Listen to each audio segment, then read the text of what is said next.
When they started out with the Kelly mine out there, people decided to move to Kelly.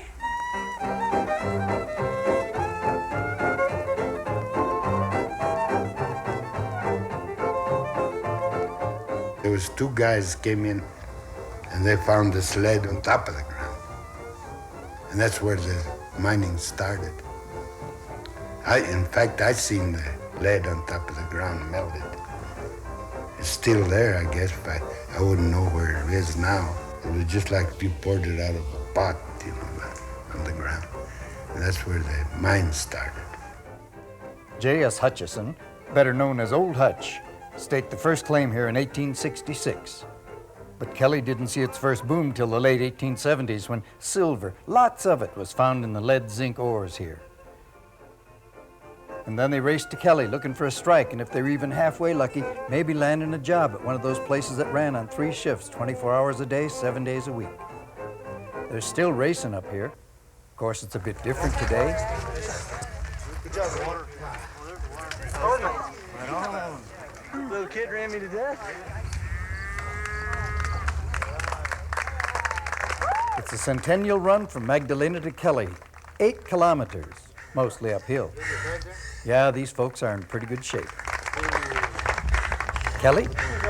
Well, that's a different story.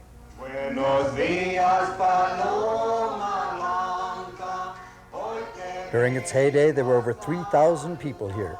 They worked in mines with names like the Lynchburg, Morning Star, Juanita, Legal Tender, and Young America. They pulled out better than $50 million in ore, mostly lead and zinc, laced with copper, silver, and even a little gold.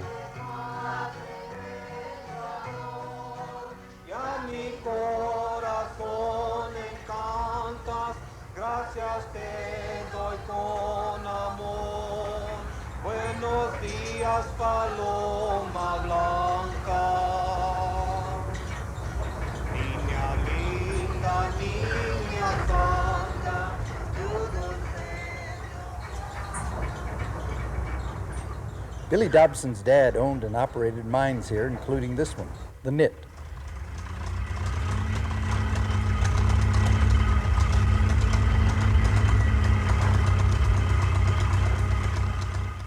A 150 railroad cars of ore got shipped out of here in 1947, but as Billy can tell you, mining in Kelly, like any place else, was part what you know and part hunch. There was one old timer that used to run the Lynchburg. His name was Kenneth Hughes, and one day we were talking, and he said, I don't know, he said, if it was up to me, I think I'd take the luck. I'll tell you why. He said, a lot of times things don't seem logical, but once you find the ore and you mine it all out, then you see the logic to it, that this ore body shouldn't be there, but sometimes it is, So it's kind of a guessing game. It's a gamble, yeah. It was a lucky day in 1902 for a man named Coney Brown when he picked up some samples of a greenish rock that laced through some of the mines and had an assay done. The miners had cursed it. The tailing dumps were filled with it. Brown got his assay results and quietly leased one of the biggest mines here. Coney Brown was on the edge of a fortune. It was smithsonite, a rare zinc carbonate deposit. By the thousands of tons it got sent to the smelters to be processed. The furnaces roared and Kelly lived it up again. The Sherman-Williams Paint Company bought a mine here in those days, and for a time, every coat of their white paint slapped on houses from Maine to California had zinc in it from Kelly.